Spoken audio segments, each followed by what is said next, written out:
Welcome. Numerous years back we had a complete rundown of serial killers. That 2007 rundown positioned executioners dependent on an assortment of components, just one of which was loss of life. It secured an assortment of countries. This new rundown is somewhat more exact, focusing on American male executioners just and positioning dependent on confirmed loss of life. Look at this as a touch of housekeeping. A future rundown will take a gander at female executioners, however there is one in particular who had adequate murders to be remembered for this rundown dependent on loss of life, and she is included as a little something extra thing. 10. Paul John Knowles. Paul John Knowles killed any place somewhere in the range of 18 and 35 ladies. He was executed in 1974 while in authority subsequent to endeavoring to get the handgun off the sheriff accompanying him. At any rate, one lady who met Knowles portrayed him as toughly attractive, consequently the name Casanova Killer. There was another lady in Knowles' life who likewise under her experience, on account of the notice of a clairvoyant. Her name was Angela Kovic. An ongoing California divorced person, she began relating with Knowles during the mid-1970s while he was in jail for lesser feelings.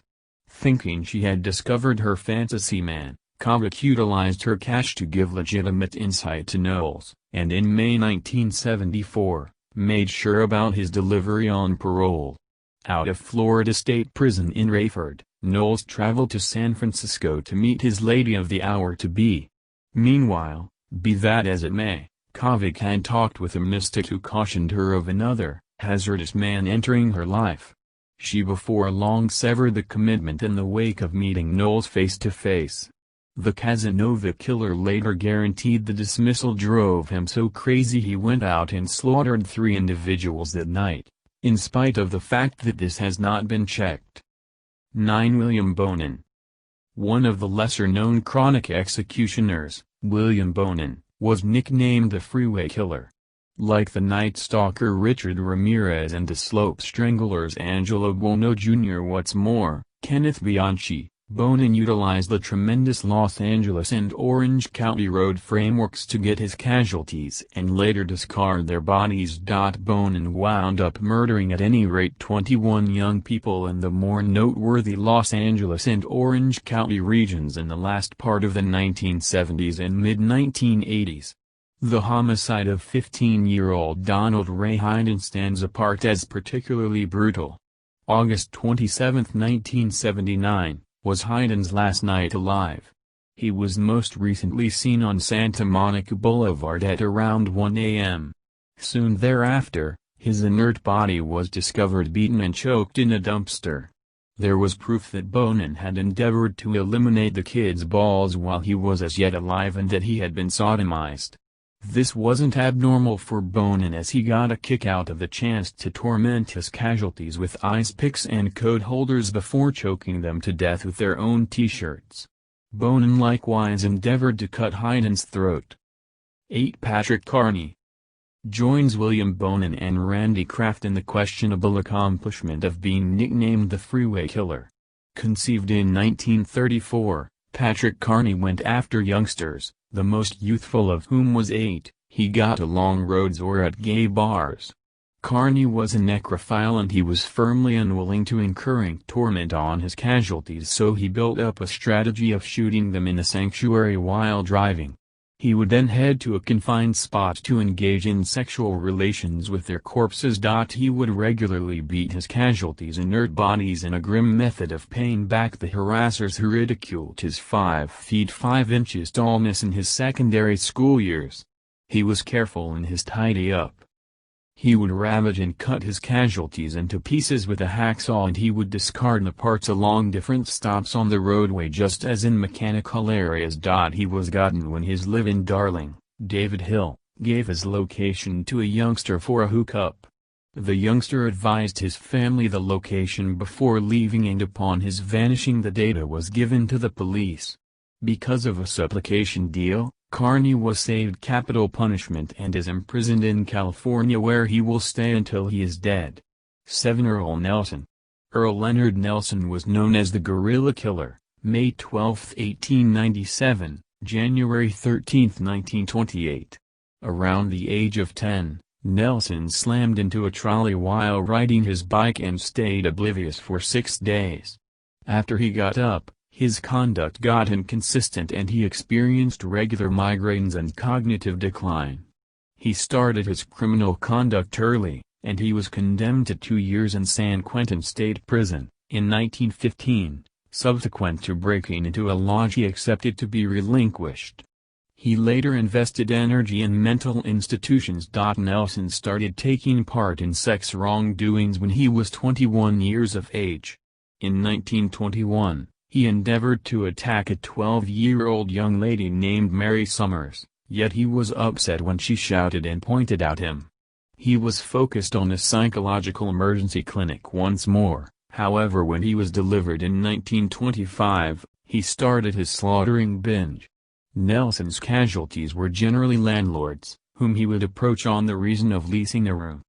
When he picked up their trust, he would kill them, quite often by choking them, and take part in necrophilia with their corpse.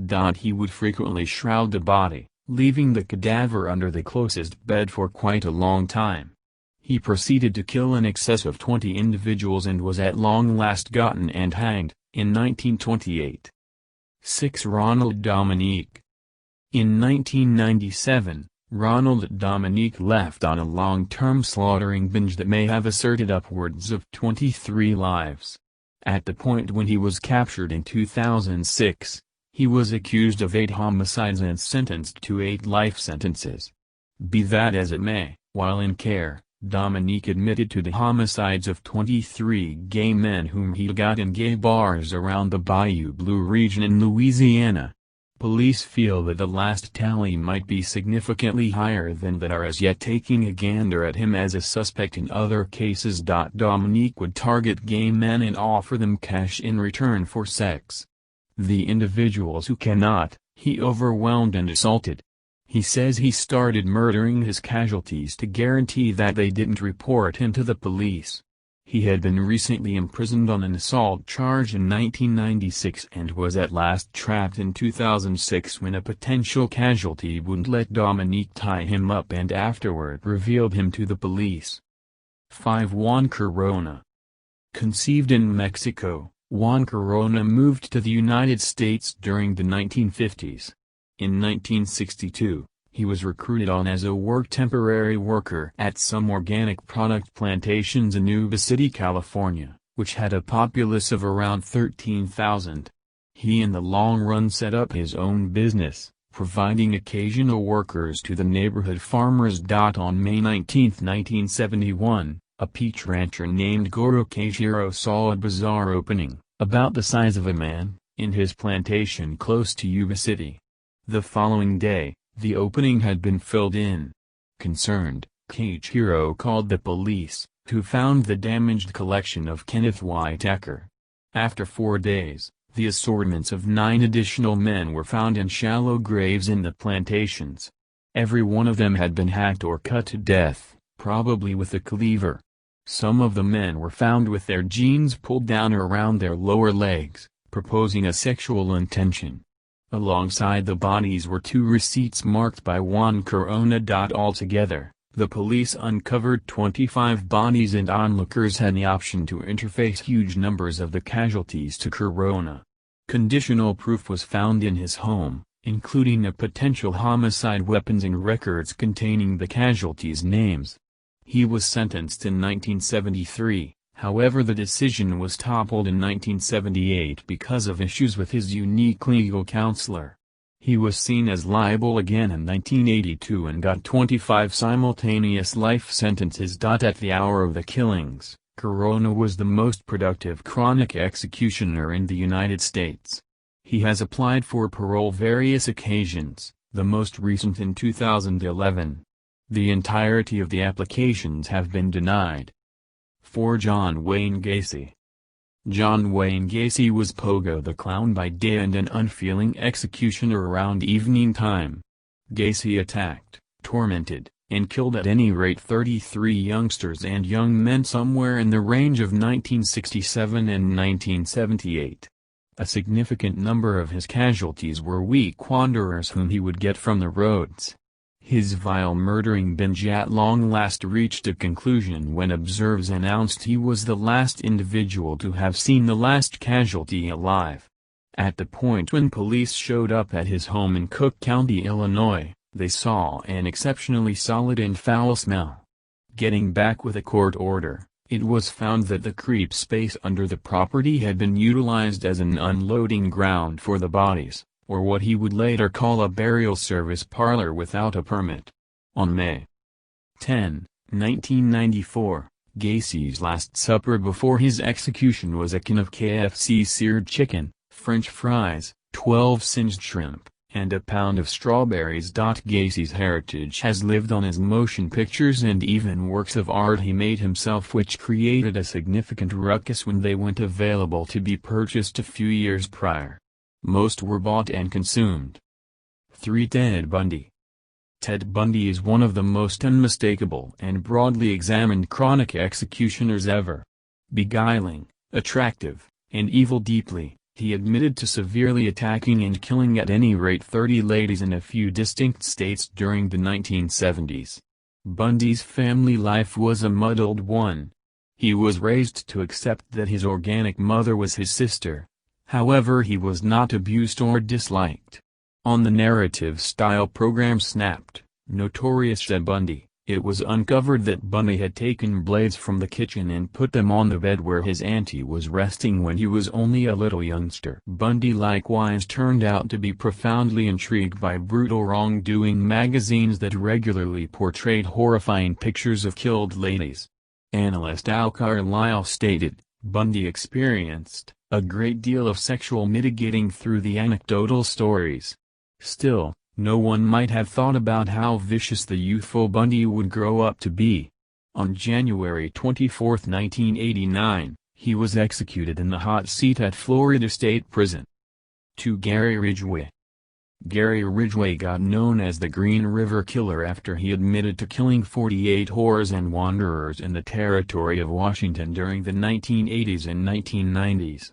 Ridgway stated, I picked whores since I figured I could slaughter the same number of them as I needed without getting caught.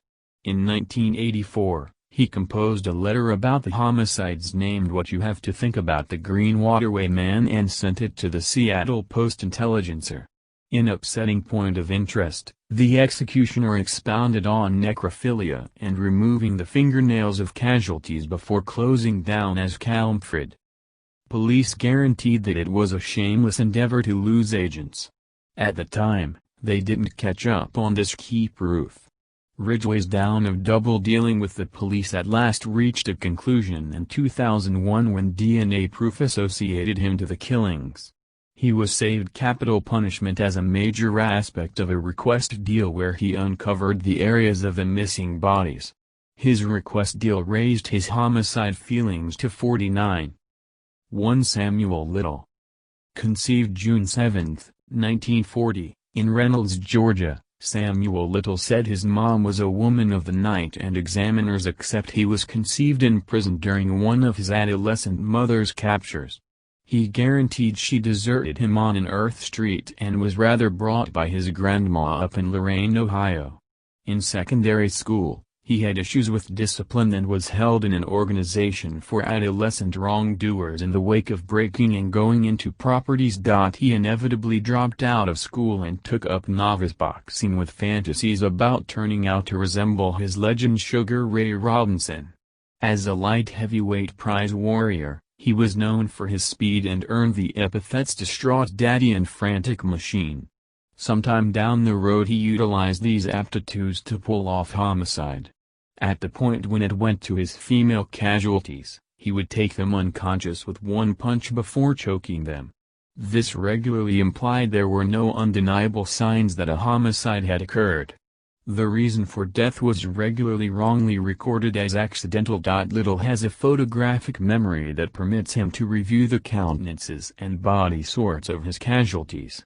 He additionally recalls explicit subtleties of the area of his violations. For example, the number of curves were on a structure or how far down a street he would drive until he arrived at the specific spot to dump the body. Specialists have discovered that the chronic executioner is appreciating the consideration he gets from describing every one of these subtleties following quite a while of his wrongdoings going undetected. Clementine Barnabet. Clementine Barnabet has been incorporated here as a little something extra since she is the main female who fell into the positioning of top American chronic executioners dependent on loss of life.